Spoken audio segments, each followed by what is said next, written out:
The story is set in a world grappling with a unique and terrifying epidemic. This epidemic, which has baffled scientists and experts for over 8 years, is spread through language and speech, making communication dangerous. The main symptom of the disease begins with a high fever, eventually causing the afflicted to speak incoherently, descending into madness. As a precaution, people have resorted to wearing headsets constantly, as the disease can be transmitted by hearing the speech of the infected. Those affected by the illness, known as jabbers, are swiftly quarantined and forcibly separated from their families, leading to public outrage and distress. The story introduces Murat, a linguist whose life has been profoundly altered by the pandemic. Isolated and lonely, he lives with his mother in an apartment, his life reduced to a series of cautious routines. Each day, Murat meticulously checks his temperature, a ritual that underscores the constant fear of infection. One day, Murat's attention is drawn to Sul, a young woman immersed in a book at a bus stop. Time seems to stand still as Murat is captivated by her presence. However, the moment is broken when she notices his prolonged gaze. Realizing he's been staring, Murat awkwardly shouts that no bus is coming and quickly departs, heading back home. The narrative continues as Murat, despite his reluctance, leaves his home to buy soap for his mother. While at the supermarket, he encounters an old woman who suddenly turns around and speaks incoherently, a clear sign of being a jabber.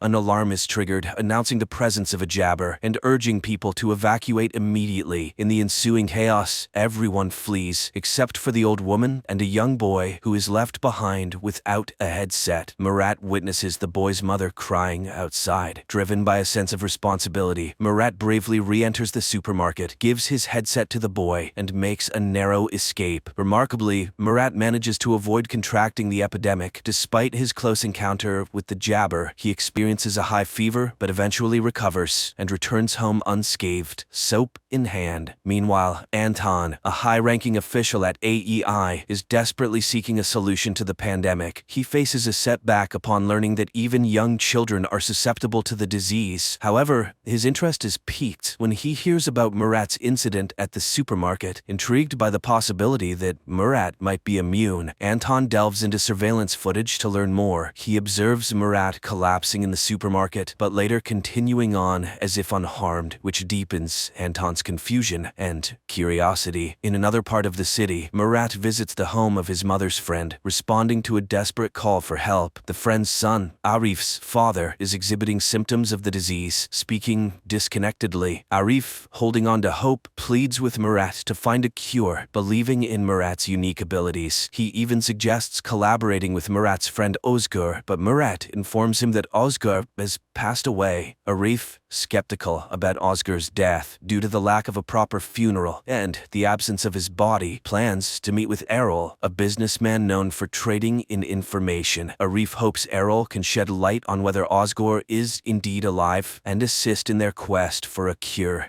Meanwhile, Anton takes a deep dive into investigating the mysterious case of the headset left with a child at the supermarket. He discovers that the headset belongs to Murat, a linguist who was working on the pandemic case, but vanished after a disastrous fire that claimed the lives of his team. Intrigued, Anton intensifies his investigation. Delving further, Anton uncovers records of Murat visiting the emergency room with severe fever more than 12 times. Using video footage from the supermarket, along with a temperature detector, Anton confirms his suspicions. Murat is immune to the pandemic. He deduces this from the fact that Murat has surpassed the critical threshold of 4 high fever encounters, a significant discovery given Murat's 12 instances. In the meantime, Murat, spurred by Arif's belief in Ozgur's survival, decides to investigate further. He meets a businessman who offers them access to AEI's resources, allowing them to gather information independently and save costs. With newfound determination, Murat boldly infiltrates the AEI headquarters and navigates his way to the information hub downstairs. There, Murat searches for Ozgur's name and is initially disheartened to find records indicating his death. He clicks on the autopsy image,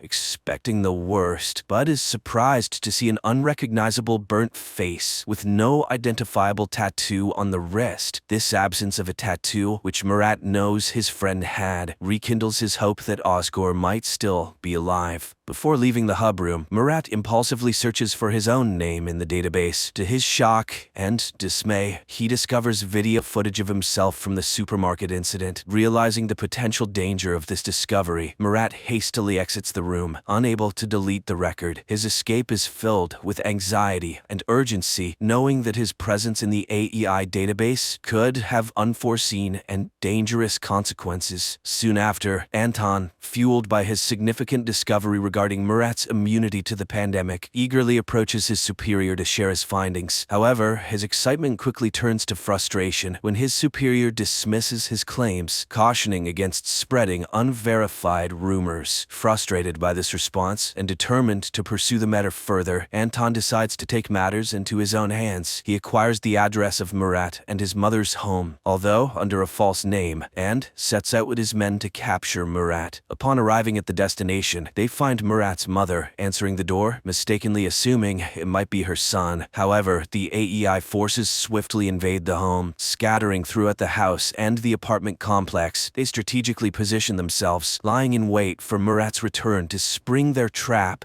Unnoticed by the AEI operatives, Murat's mother subtly places a prearranged signal on the window, a discreet method of communication between her and her son. She then calmly lights a cigarette and sits down, maintaining an air of composure despite the tense situation. Meanwhile, Murat, who had been waiting for another glimpse of the beautiful girl he had seen at the bus stop, returns home. As he approaches his apartment, he notices the signal from his mother. Realizing the imminent danger, he hesitates at the entrance. Inside, Anton and his team are eagerly anticipating Murat's arrival, ready to execute their well-laid plans. In a moment of inner conflict, Murat grapples with the decision to enter the apartment. His thoughts drift to the beautiful girl, and the realization dawns on him that if he walks into the trap, he might never see her again. This thought acts as a turning point, and in his swift decision, Murat chooses to flee in the opposite direction, much to Anton's dismay. His abrupt departure catches Anton and his men off guard, and they lose track of him in mere seconds. Back at Murat's house, Anton seizes the opportunity to collect Murat's belongings for further investigation, hoping to get more insight into Murat's unique situation. The next morning, as Murat sets out on his search for Ozgur, he is stopped by AEI forces demanding to see his ID. In a moment of tension, as Murat nervously reaches for his ID, a bomb suddenly explodes nearby, causing the AEI forces to scatter and leaving Murat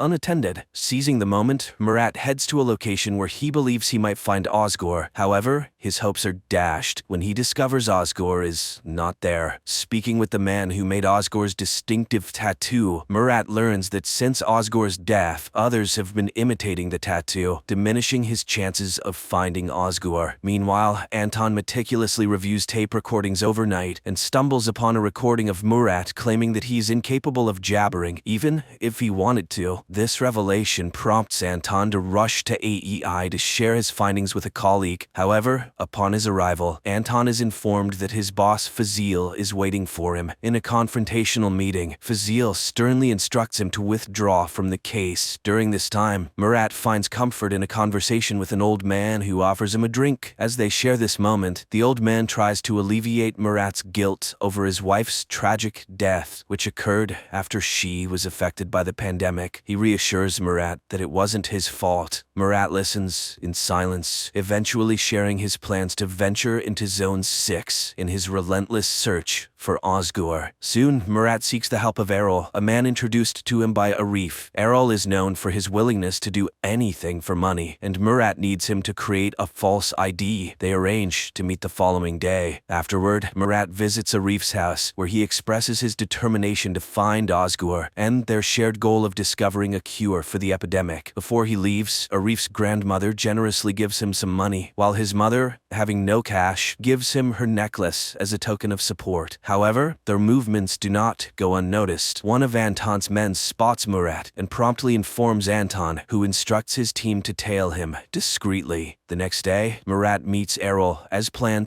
to collect his forged ID. Just as they complete the transaction, Errol receives an alert that AEI forces are closing in on their location. In a frantic rush, they escape, successfully evading Anton and his team, who later search the warehouse to no avail. With his new fake ID in hand, Murat heads to the subway station, bound for the less monitored Zone 6. He smoothly passes the initial security checkpoint using the fake ID. However, his sense of safety is short-lived, as a security guard becomes suspicious upon recognizing Murat's face from wanted posters in the subway. In a coincidental twist, Sewell, who Murat has been longing to see again, suddenly appears in front of him. To his astonishment and delight, she kisses him right there in the subway, creating a moment of confusion for the pursuing security guard. This unexpected encounter leaves Murat feeling ecstatic. Holding hands, they continue their journey on the subway, embarking on a path filled with uncertainty, yet united in their unexpected connection.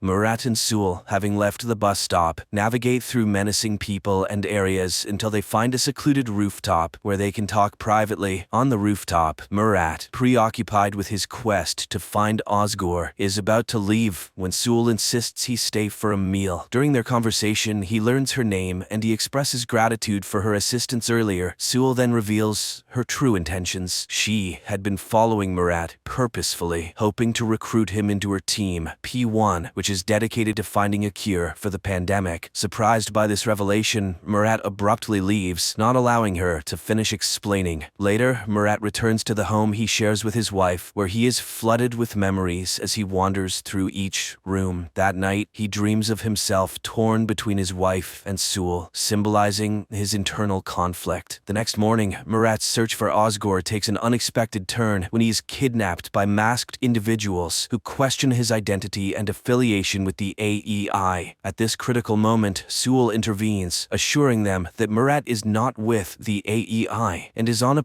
personal mission. Murat convinces them of his intentions, and they agree to share information if they cross paths with Ozgur. Sewell then brings Murat to his studio where she works, and after apologizing for the earlier misunderstanding, she hosts a podcast. In the broadcast, she discusses the AEI's cruel practices, relating them to the unjust death of her boyfriend, and concludes by emphasizing the importance of finding a cure to end the crisis. Meanwhile, Anton retreats to his house, where his wife and son are quarantined in the basement due to the pandemic. While there, Anton senses he is being watched. Upon investigating, he finds no one, unaware that Fazil's right-hand agent is covertly observing him from a hiding spot. Somewhere else, Murat and Sewell's journey through the pandemic-stricken streets of the city continues. While walking downtown, Murat demonstrates his unusual resistance to the pandemic by briefly removing his headset near Jabber's, showcasing how his skull heats up without experiencing the usual symptoms. This unique ability intrigues Sewell, who sees potential in Murat's immunity. That night, Murat stays at the studio with Sewell, and upon waking up the next morning, he finds himself surrounded by the team Sewell had mentioned. The team members introduce themselves and request Murat's assistance. Initially hesitant, Murat warms up to the idea when Sewell assures him that joining the team could aid in his quest to find Ozgur. As part of their ongoing search for Ozgur, Murat and Sewell come across a hotel displaying the symbol that Murat associates with Ozgur. They decide to investigate by entering the hotel and seeking an audience with the hotel's boss. However, their encounter quickly turns dangerous. In a moment of quick thinking, Murat leverages his past experience and knowledge of recording voices to offer the boss a rare tape. This move impresses the boss, diffusing the tension and earning them a chance to sit and talk. As Murat and Sewell are about to explain their quest for Ozgur, their conversation is interrupted by a lady entering the room to deliver an item and collect payment. After she leaves, the boss encourages them to continue. Murat and Sewell reveal their search for the person associated with the symbol they possess. To their surprise, the boss informs them that the lady who just left was the one who brought the symbol to the hotel. Reacting quickly, Murat and Sewell rush outside to catch the lady, but they are too late. She drives away, showing no interest in engaging with them. This missed opportunity leaves Murat and Sewell with more questions than answers as they continue their journey in the uncertain and dangerous world. My friends, the continuation of the story is now on the screen in front of you.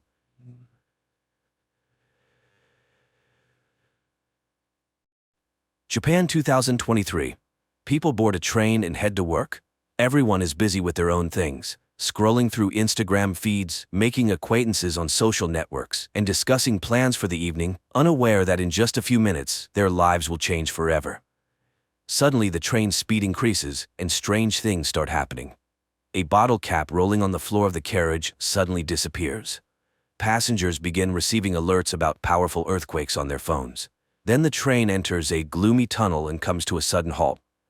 People regain consciousness, bewildered by what has happened. One of the passengers opens the entrance doors, and people, screaming and pushing each other, rush to the exit, jumping from the high steps. But once outside, they can't believe their eyes. Traces of the civilized world are gone, and they are surrounded by the remnants of a destroyed city, overgrown with trees and grass. Moreover, all the carriages have disappeared without a trace, except for the fifth one they were in. As time passes, the passengers begin to get acquainted. One of the guys, Shirahama, a firefighter, examines the injured and suggests checking the tunnel behind the carriage. He is joined by a girl named Katana and a guy named Hayashima, who also wants to understand what happened. Meanwhile, the police in the city cannot figure out where the last two carriages have gone, while the rest of the train, along with the passengers, remains undamaged. The three volunteers enter the tunnel and walk through the dark underworld for a long time. Suddenly, they notice a light ahead and hurry towards it, but when they emerge outside, they are astonished. There is nothing around that would remind them of the year 2023 with skyscrapers and technology, just a vast, lifeless desert. Shocked, the trio returns to their fellow misfortune mates. Initially, people do not believe their report, but after Hayashima shows a video recording of the surroundings, they are forced to accept the new reality. After 7 hours, people languish in anticipation of rescuers, when one of the girls, Reni, secretly looks into Hayashima's bag and finds a letter marked with the criminal department's seals, leading her to suspect that the guy's a criminal. Then Reni snatches food from Katana's bag, but, thinking she was seen, discards the package. Hayashima picks it up and carries it to the train, just as Katana discovers the theft. Seeing it in the guy's hands, the passengers accuse him of theft. Moreover, Reni reports about the letter from the colony. Offended, Hayashima denies the accusations and announces his departure. At this time, Shirahama pulls out a box of fruits and offers to share them. While Katana is distributing the food, one of the guys reviews the video he made earlier, clearly showing Reni stealing the food. Realizing that Hayashima is innocent, Shirahama and Katana run after him, managing to save the guy who nearly falls into a deep ditch. In gratitude, he confesses that he works as a hairdresser and is already 30 years old. But he refuses to explain the origin of the letter from the colony. Night falls. Passengers somehow settle down to sleep, but many cannot sleep, worrying about their future. In the morning, people begin to realize that they may never return home. Shirahama tries to gather the scattering people, but a friend asks the guide not to take responsibility for others' lives. Then the firefighter confesses that because of him, his colleague was injured, losing the ability to walk. Now he believes he must help everyone he can. Together, they catch up with those who left and persuade them to return to the carriage to solve problems collectively. Seeing this, Hayashima remembers his brother who was in prison, and the letter in his bag was from him. Fate had it that he had to take on the upbringing of his younger brother, and he still feels guilty for his older brother becoming a criminal. Meanwhile, a couple of passengers explore the surrounding area and find the ruins of a high tower. This is particularly strange because the news reported its construction, which was supposed to be completed in 2026. And one of the passengers found a can in the forest dated that year. A biologist among them encountered a plant whose genetic modification takes 30 years. It turns out that they are in the distant future of Earth, and it's far from a joyful discovery. At the same time, in 2023, all channels are broadcasting messages about the disappearance of two carriages, which had at least 100 passengers. Night approaches, and many fall into despair, while Katana and Shirahama place plastic containers on the roof of the carriage, hoping for rain. In the morning, the biologist draws the others' attention to the dense greenery, which means there must be a body of water nearby. A group of youth sets out to explore the forest. Along the way, Hayashima confesses that his parents are criminals, and then the guy spots a frog. This means water is very close, but ahead are impassable cliffs, which can only be climbed with the help of ropes. The group returns to the train and, cutting wires, heads back to the cliffs. Shirahama climbs to the top and joyfully shouts upon seeing a waterfall. but looking around he is horrified. Instead of Mount Fuji, a sea stretches out before him. Returning, he tells the others about this, and people start to speculate what happened to their planet. At night, everyone goes to sleep, but the eldest passenger, Tanaka, goes outside and sees an unfamiliar person. But when he tells about it, no one believes him. Then it starts to rain, helping people to collect water and even bathe.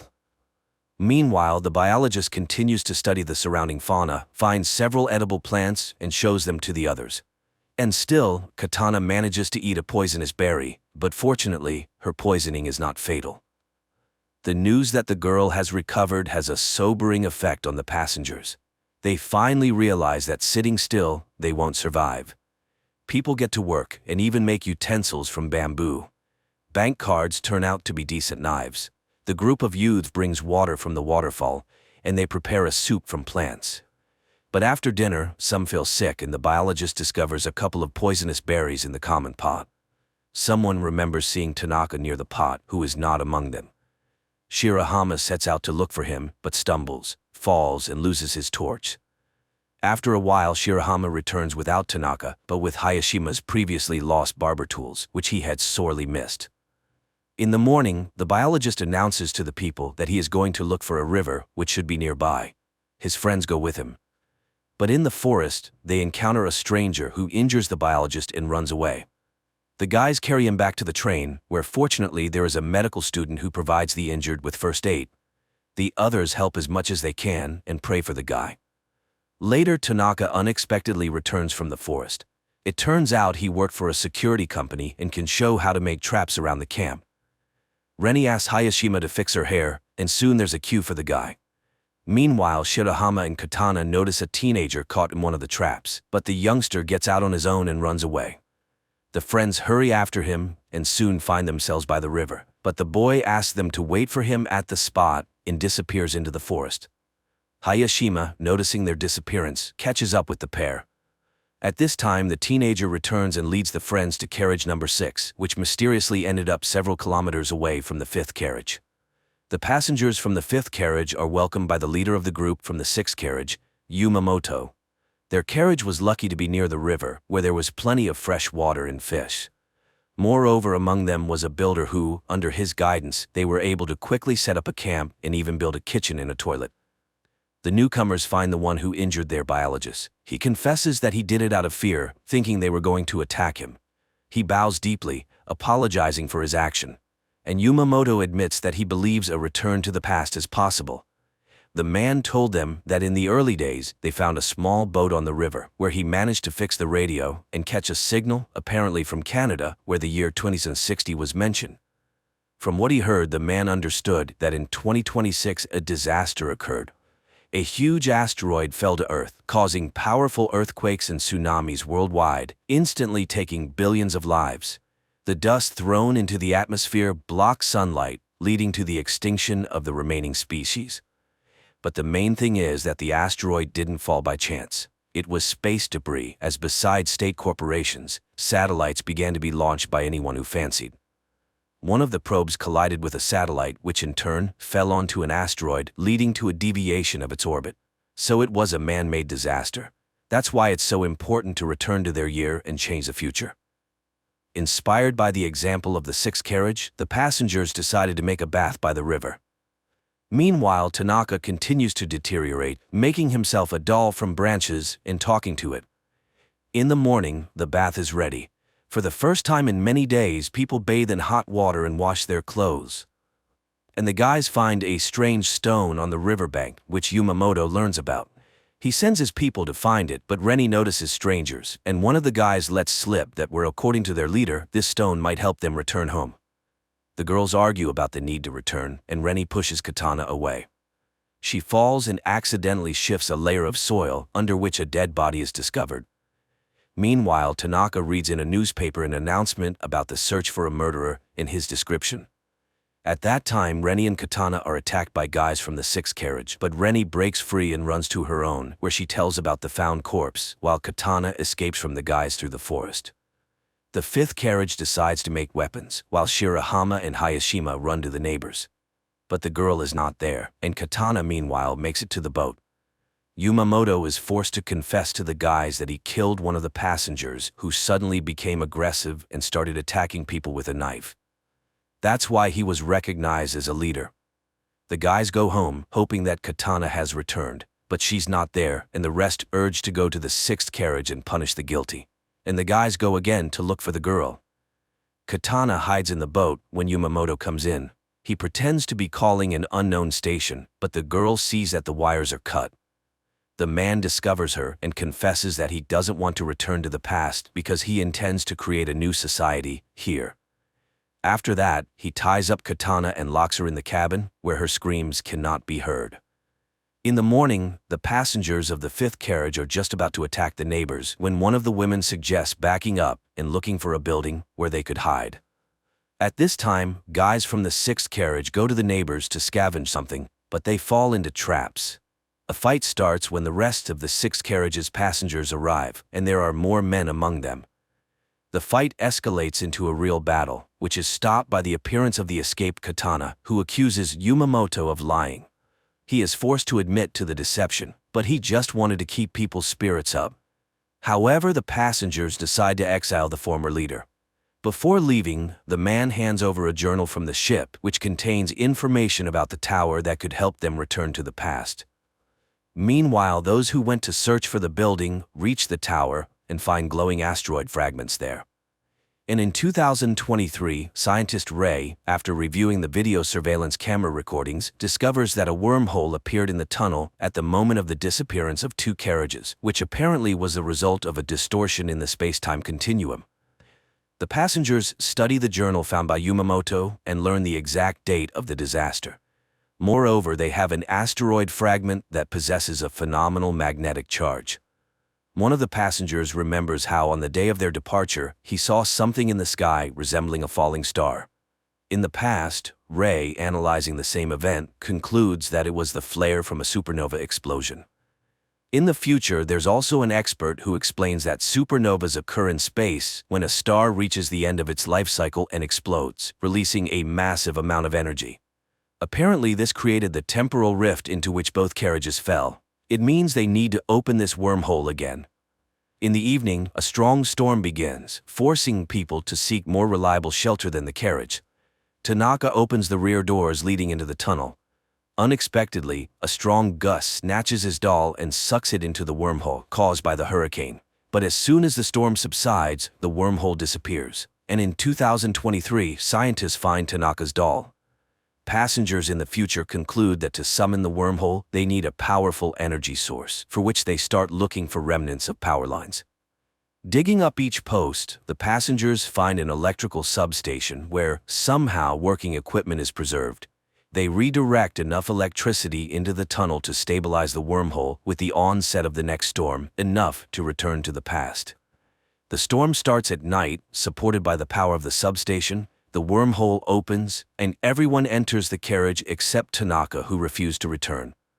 The carriage is swallowed by the hole and races somewhere in space and time until its doors are opened by security service employees who say they have arrived on May 1, 2026, which means there are only a few months left before the asteroid falls.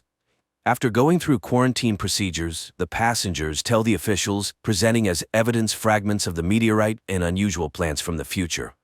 Only the officials don't believe the stories about the upcoming apocalypse. Later, the internet buzzes about the incident. The time travelers find fans, which helps maintain interest in the traveler's story about the upcoming end of the world. Meanwhile, scientist Ray becomes convinced that the travelers are telling the truth, as he has also tracked the asteroid.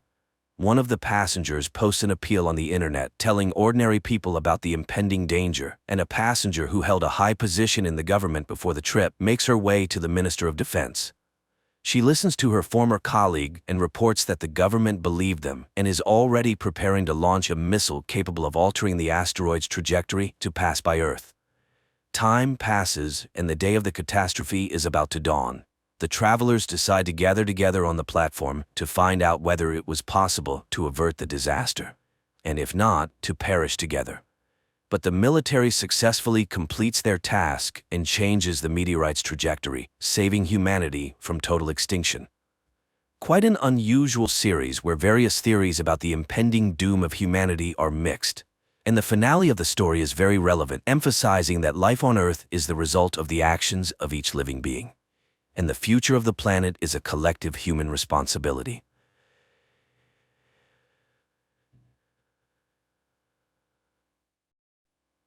The crew of the spaceship is in cryogenic sleep. Astronaut George Taylor is dictating his final report. Exactly half a year ago by the ship's time, they left Cape Canaveral. Over 7 centuries have passed on Earth during this period. The people who sent them on this journey have long since died, but Taylor has no regrets about what they've done. Everything seems different from here. The flow of time is distorted and space is limitless. The only thing he would like to know is whether humanity, the miracle of the universe that sent him into the sky, continues to wage war. A last glance at the clock. It's March 27, 2673 on Earth. He looks at his comrades and lies down in his place. After a while, the ship makes an emergency landing on an unknown planet and finds itself in the middle of a body of water. The crew wakes up and realizes that they have slept much longer than the calculated time. But the most horrifying shock is the death of the only woman, Stewart. At that moment, water begins to enter the ship. They need to evacuate, especially since the samples showed that the atmosphere is suitable for breathing. Looking at the ship's clock, which is frozen at Earth time, November 25, 3978, the crew abandons the sinking ship. Boarding a life raft, the humans sail to shore, marveling at the grandeur of the surrounding nature. There is no sign of intelligent life anywhere. Taylor reminds them that they are 320 light-years from Earth on an unknown planet in the constellation Orion. It is impossible to determine more precisely as no one has had time to look at the instrument readings. Upon landing on the shore, Taylor takes inventory of what they were able to salvage from the ship. A pistol, 20 rounds of ammunition, a first aid kit, and a 3-day supply of food and water. The only question now is how long is a day here? They are discussing the strange death of Stewart, apparently caused by depressurization. It seems they were flying for 18 months, while on Earth it has been about 2,000 years. There is no hope of returning, and time has erased everything they knew. Therefore, they need to start studying this planet. Analysis show that nothing can grow here as there is very little carbon dioxide. But there is nothing dangerous to human health either. They have 72 hours left until they run out of food. Landon sets up a small flag of the United States of America on the shore and the astronauts set off on their journey. The surroundings are strange and wild, bizarre rocks and lifeless canyons. The people almost get trapped under landslides several times. Thunderbolts light up the sky without bringing rain, and the sky itself is covered with clouds with no satellites or landmarks. One thing they know for sure, there's a time gap between them and Earth. Their loved ones died 20 centuries ago. Even if they returned, no one would remember them. Taylor urges his comrades on. Why did they embark on this flight? Was it for fame, new knowledge, or the opportunity to live longer? But now they have lived much longer than any other human on Earth. Only Taylor set out on this journey because he's a dreamer. He is confident that there must be something better than humans in the universe. At that moment, Dodge calls out to them. He has found life. A barely noticeable green shoot has sprouted from rocky desert. This means there are plants here and they need to find them. The group continues forward. Everywhere they look, they see unfriendly rocks, but ahead they see green bushes and some strange crosses that resemble scarecrows. After walking a little further, the astronauts are thrilled to finally see water ahead. The excited group quickly sheds their clothes and jumps in. After that, they swim towards the shore and notice human footprints on the sand. Suddenly, they see dark figures stealing their clothes. The men chase after the thieves, who leave behind obvious traces of their path, such as broken clothing and scraps. Soon they come across their torn clothes and put on whatever remains. Finally, they reach a plain and see many people behaving quite strangely. They are silent and pay no attention to the astronauts, instead calmly gathering and eating different fruits. The Earthlings are puzzled as their fellow humans seem almost feral. Luckily, they are not cannibals. Suddenly, an ominous sound comes from the forest and the people start running. The astronauts try to understand what is happening and suddenly see armed riders. Shots are fired and then monkeys appear on the clearing, apparently hunting the humans. The Earthlings attempt to flee and in the heat of the chase they split up. Shots are heard from all directions and Dodge is killed. Taylor, along with others, runs towards the river, and just when it seems like he's about to make it, one of the monkeys shoots him in the neck, rendering him unconscious. The tied-up astronaut is thrown into a cell with other prisoners. He's surprised to see the monkeys taking pictures as if it's a souvenir. George is brought to a hospital where he's examined by scientist monkeys. They examine Taylor, who's wearing strange clothing, but two chimpanzees argue about the need to study the animal's brains, ignoring Taylor, who's still recovering from his throat wound and unable to speak. In the morning, Dr. Zyra does her rounds. She's intrigued by a strange animal she calls Bright Eyes because he pretends to talk in a hilariously convincing way. Taylor tries to demonstrate that he's intelligent and attempts to snatch the pencil from Zyra's hand. At that moment, Dr. Zayas enters. Zyra shows him the exceptional human, but Zayas is skeptical and sees him merely imitating. Zyra tries to draw attention to the human's uniqueness by highlighting his unconventional use of a blanket as clothing and his unusual hand movements. Perhaps he's intelligent, but Zayas is irritated, dismissing it all as cheap tricks. Humans are dangerous and must be destroyed. Later, they bring a female human as a gift and lock her in Taylor's cell. The next day, George and his companion are walking in the yard in a large cage. Zyra brings her fiancé, an archaeologist named Cornelius, to show him Taylor, but Cornelius sees nothing special about him.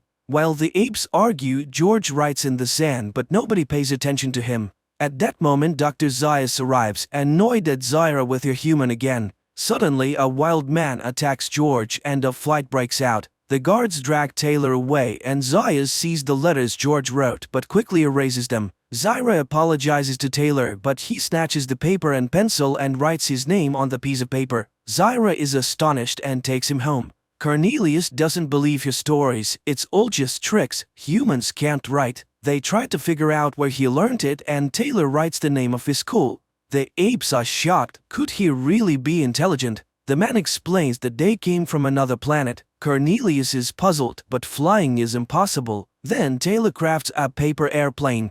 Afterwards, he asks to see the maps and explains where they landed and how they got there.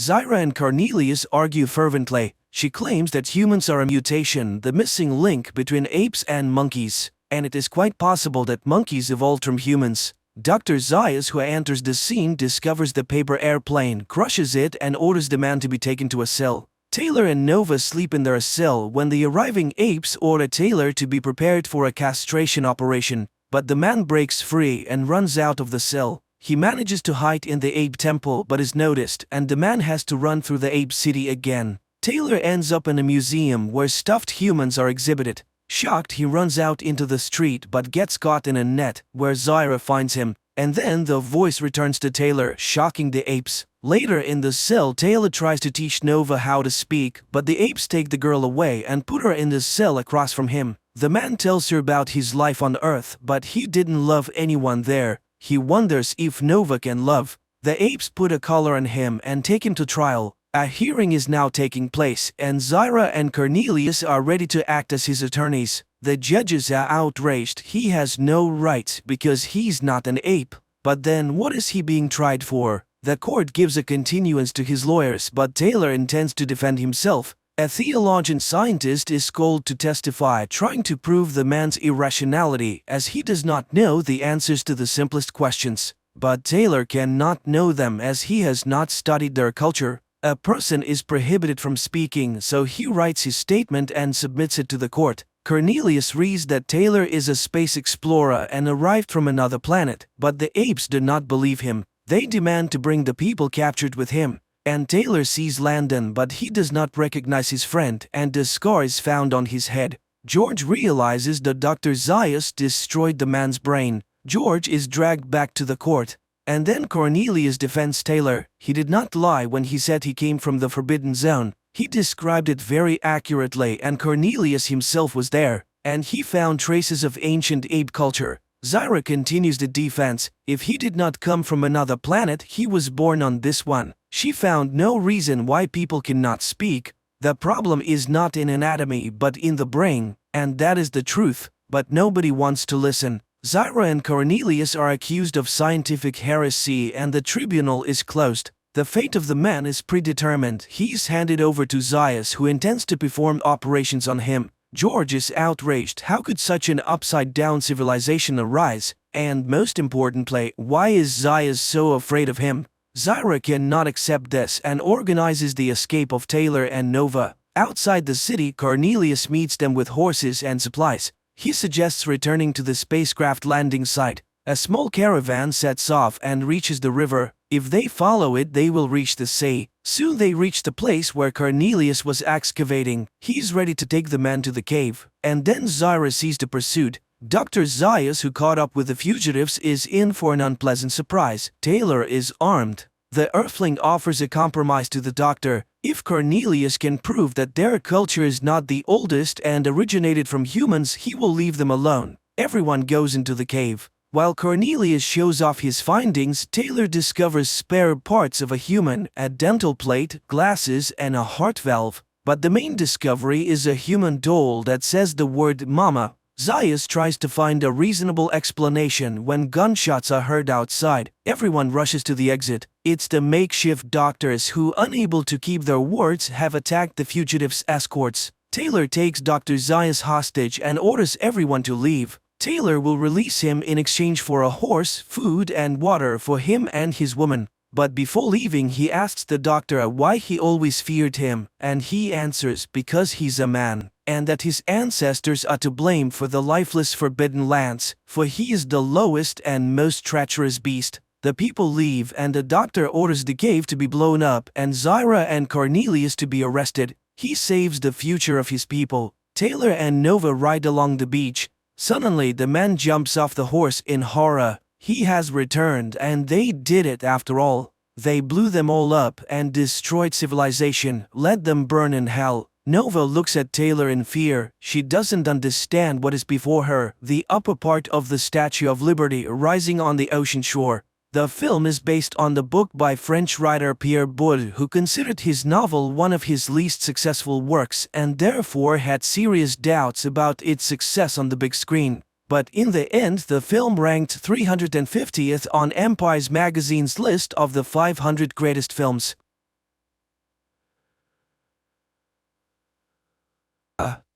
A spacecraft is departing from Earth with another group of settlers headed for Mars. One of the passengers convinces her daughter to wave goodbye to the planet as they will be apart for a very long time. The well-established route consists of 2 stages. The shuttle docks with the Aniara, a huge spaceship that has everything for comfortable living. And after 3 weeks, it delivers the passengers to the colonized planet. A young woman named Emily Grant on the ship serves as a Mimarobe, a guide to the world of Mima, the system that allows one to delve into their memories and visions so that the brain does not get bored with the repetitive space scenery. Emily herself loves to remember her walks in the forest, and the visions even allow her to feel her bare feet stepping on the moss. A new neighbor is added to Emily's room, an adult female astronomer. From the huge monitors, the astronomer tells the passengers about the delights of Aniara and that the ship has everything to keep from getting bored: shopping centers, restaurants, and even nightclubs. If desired during the journey, one can work in the water purification department or the seaweed factory, which is necessary for oxygen production. The company pays points which serve as currency for this work. Emily gathers another group for Mima sessions. In the visualization room, there is silence as the Mimarobe lays people down on the floor, face down on a special pillow, and launches the system. The glowing screen shimmers with different colors, not showing any pictures. But if the Mimarobe needs to know the visions of a specific visitor, she uses a special remote control. Suddenly, an emergency situation occurs on the ship, and the whole group slides to the corner of the room. The passengers exit their cabins in panic to find out what happened. They gather in a large hall where the captain is supposed to make a live broadcast. After gathering his strength, the man makes an announcement. There has been a system failure on the Aniara, and the ship has lost all fuel and drifted off course. The crew believes that it's not a big deal and that by using the gravity of celestial bodies, they will be able to return to Earth. However, the journey will now take a little over 2 years instead of the promised 3 weeks. The outraged passengers disagree with this plan, worrying about their plans without even realizing what lies ahead. Austerity measures are introduced on the ship, but the crew realizes that the supplies will not be enough in any case. At best, there is only enough food for a couple of months. One of the crew members suggests growing algae more actively, which will help them survive. The first 3 weeks of confinement in space pass. The people still don't lose their optimism, but they're already starting to get bored. The meme becomes the most popular hole as everyone wants to see more than just the infinite universe outside the window, and Emily can't handle it, so she asks the captain for help. In addition, the girl is going through a personal drama, hoping to resume her relationship with one of the crew members, Isabel. Emily asks her neighbor how long it would take to reach the nearest celestial body so that the ship can turn around. The woman initially avoids answering, but then admits that in her opinion all of this is hopeless. There are no points that could help them. The crew just doesn't know how to tell the passengers about it. After hearing this, the Mimarope has a panic attack and runs to her hole to immerse herself in memories of Earth, and also to drink in secret so that the commander would know. That journey has been going on for 3 years already. The people have settled into life on the ship, having come to terms with the length of the flight. Emily goes to a party where she meets Daisy and they decide to alleviate their loneliness together. When the couple retreats to a corridor, Isabel walks by and gives Daisy a cold glance, making it impossible for her to relax. There aren't enough people on the ship to work with the algae and water purification systems. Even young passengers are now being recruited, but the systems can't keep up, and all the drinks have an unpleasant sulfide smell. Strange things also start happening in the ship's hull as the system malfunctions, and Mima, using human language, begs to stop as it can no longer handle passing through people's memories. One of the people lying on the floor starts thrashing around in hysteria, and when Emily connects her remote to him, she sees very unpleasant images in his head. The Mimarope turns to the ship's captain, asking him to let the system rest, but he believes that this is the passenger's only outlet and denies her request. Furthermore, he reprimands the girl for driving customers out of the session. During the next session, Mima repeats its words, and at some point the laser screen begins to crumble, finally stopping the system's operation. The customers are dissatisfied and blame the Mimarope entirely. The people gather at the door to the hole to hold a memorial for Mima, and the management accuses Emily of what happened. They catch the girl and punish her severely, after which they imprison her along with Isabel, who tried to defend her friend before the management. On the ship, a series of nervous breakdowns with fatal consequences begins, and the commander has no choice but to release everyone who is under guard to take up workstations. Dead bodies are sent into open space as the ship is not equipped to store them. Isabel is sent to work in the logistics department, and Emily returns to teaching, this time with the task of educating the children on board, focusing on space sciences that could help them with their return.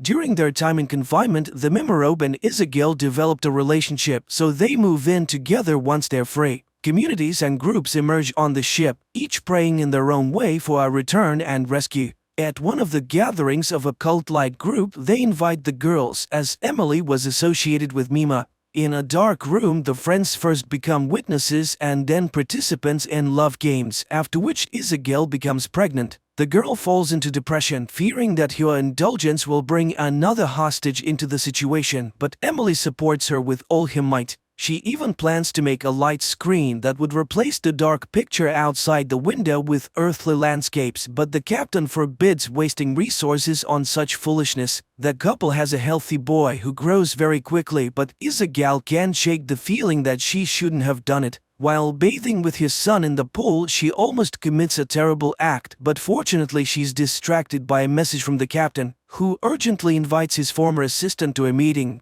It becomes revealed that after 6 years of travel, a flying machine has finally been detected, and a meeting with it will take place in about a year. Isabel measures the approximate size of the object and understands that it is unlikely to be a rescue ship, but everyone hopes that they will be able to obtain fuel from it to return to their route. Emily comes to the team to be with her girlfriend at such an important moment. The captain joyfully announces the discovery to the passengers, hoping to boost their morale, which he manages to do. To celebrate the occasion, a party is held on the ship, complete with drinks and leftover delicious food. As usual, the commander tries to present himself in the best light by claiming credit for the team's achievements. Throughout the year, everyone diligently trains to release probes and dock, and by the appointed time, everyone is fully prepared for the operation. The docking operation goes perfectly, and the giant space probe is placed in the ship's cargo hold for examination to determine if it contains any fuel and how radioactive it has become during its time in space. The son of Emily and Isabel is growing up, and the couple now has hope that he will see Earth. Due to a lack of peers, the boy is not developing well and hardly speaks. It is not possible to determine the chemical composition of the object because the study methods on the ship are outdated, but work is constantly being done.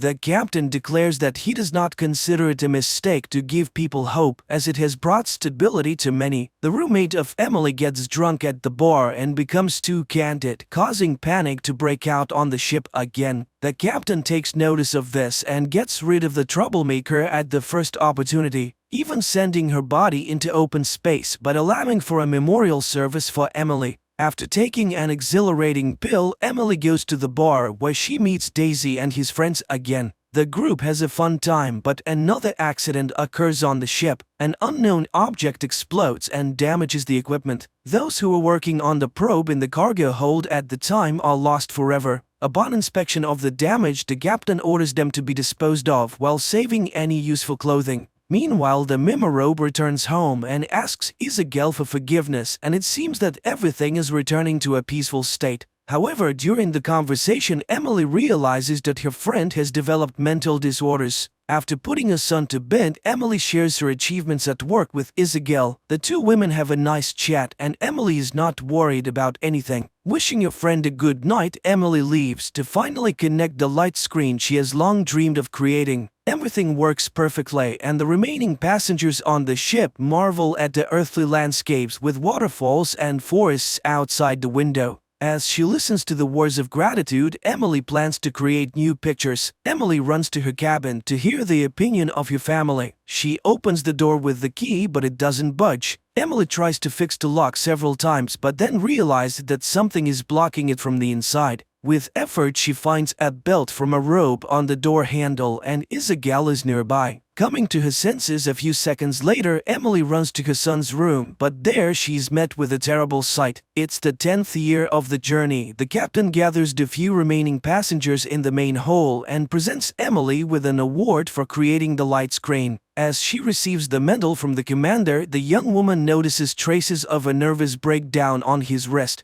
Giving a speech, the captain tries to appear heroic in this situation and suggested they should be proud that they have gone farther than anyone has gone before. On the 24th year of the journey, only a few people remain alive. Old and wrinkled Emily leads a meeting of the survivors where they pray for strength to be sent to them. The ship has long been powerless and is floating in space like a piece of space junk. And almost 6 million years later, the spacecraft Aniara approaches an unknown planet in the constellation of Lyra.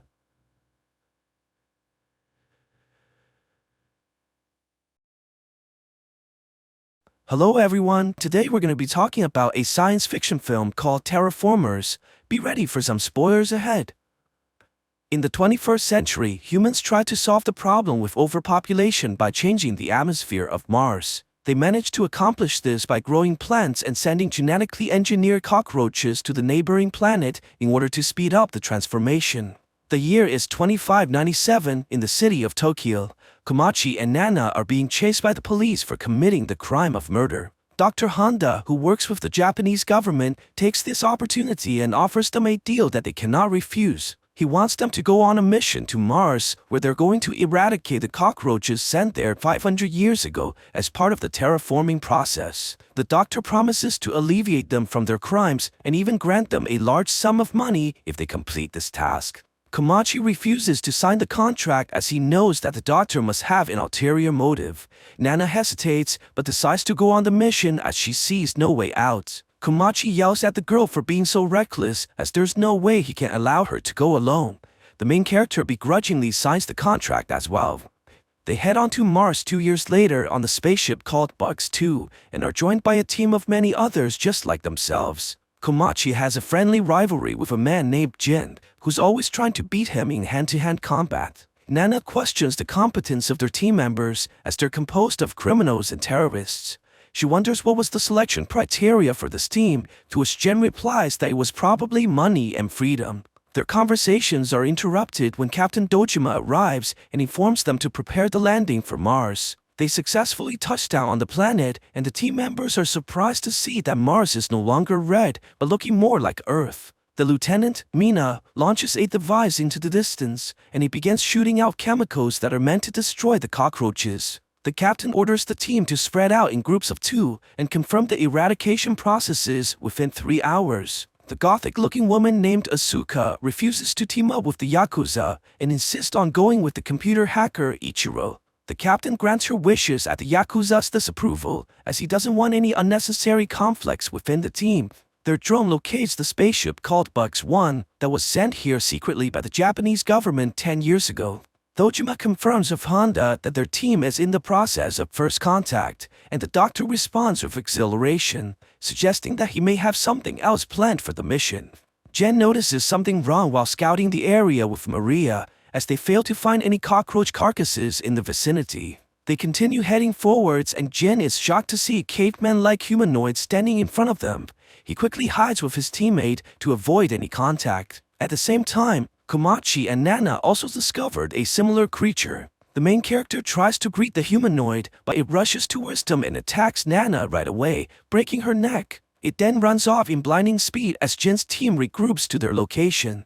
He tells Komachi that other members have also encountered the creatures and Asuka was killed in the process. They head back to the ship and questions the captain, who apparently knew about the monsters from the very beginning, though was ordered to keep quiet by the doctor. He explains that these creatures were sent here 500 years ago, but evolved very quickly due to the abundance of radiation. The doctor appears as a hologram and explains to his team that they had nothing to worry about, as he prepared injections that can grant them superpowers derived from the insects. They'll have unique powers individually, as the injections are made to enhance their DNAs. Osako suggests that they leave Mars immediately, as it's obviously too dangerous to stay here.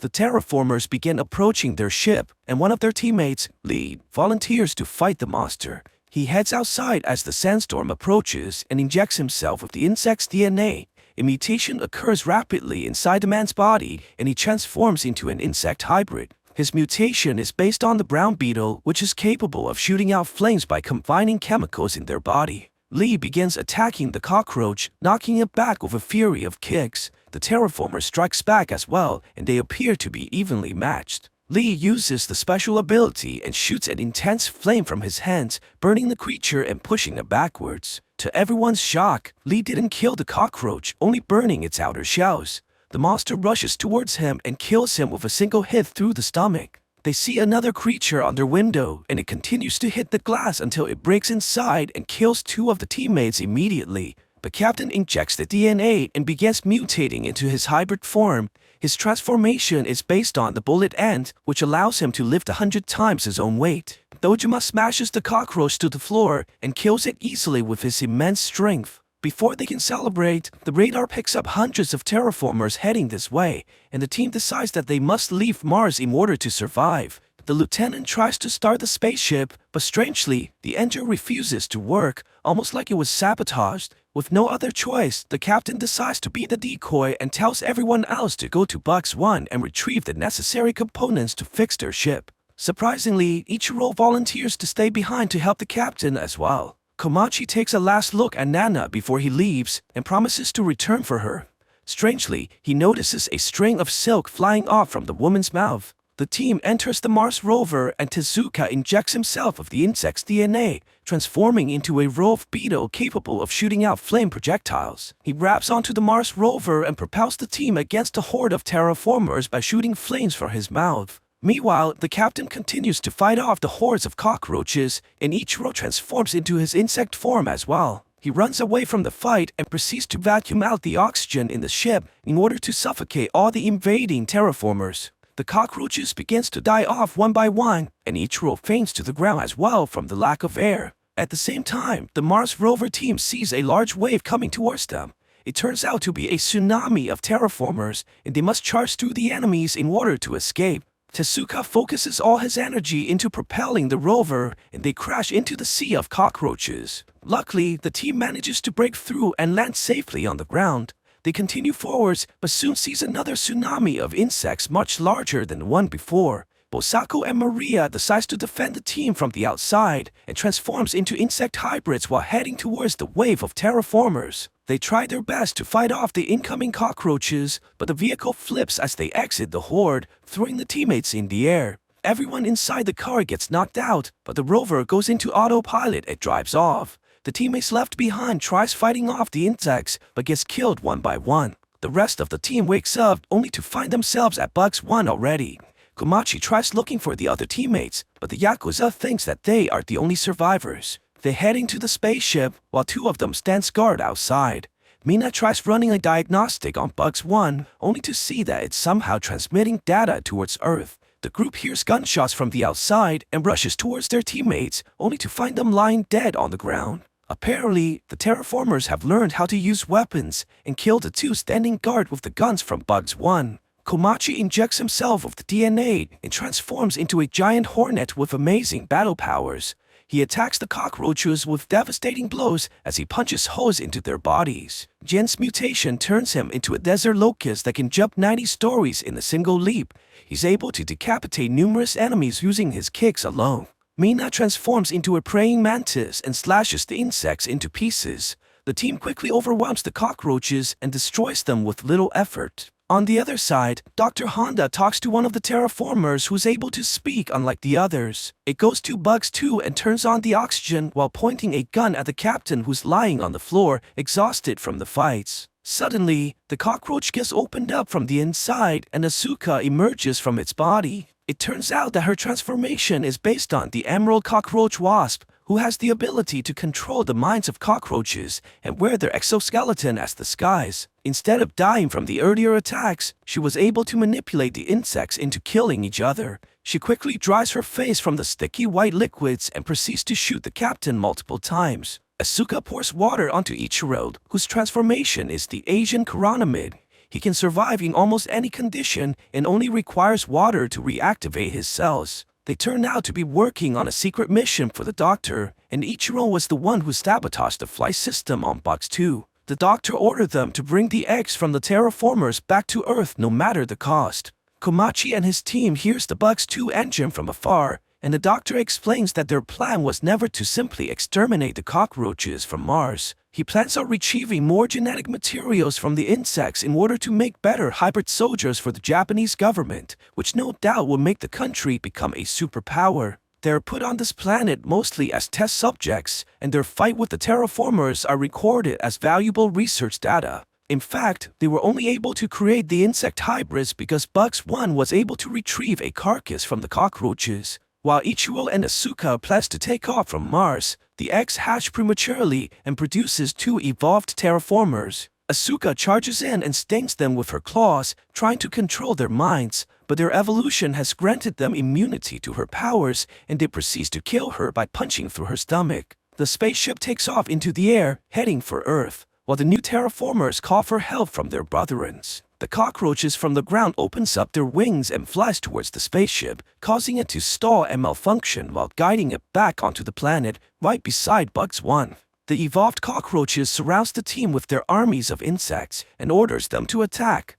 Komachi and his team transforms and fights off the enemies with everything they have. They manage to defeat many of the terraformers, but runs into trouble when facing the two evolved ones that show amazing battle powers similar to human fighters. Mina tries attacking one of them, but gets her arm ripped off and killed in an instant. Seeing his friend being destroyed like nothing, Jin injects himself with his second dose of mutation, causing the transformation to progress even further, increasing his powers. Komachi injects himself again as well, and the two continues to destroy the enemies with their heightened abilities. After killing many of the terraformers with his kicks, Jin jumps into the air and injects himself a third time, causing wings to grow from his back. The army of cockroaches flies towards him and fights him in the air, but they're no match for the human hybrid and gets destroyed into pieces. They continue to fight against the creatures waves after waves and eventually slows down as their fatigue becomes more apparent. Jin understands that they must destroy the leaders and injects himself with multiple doses of mutations,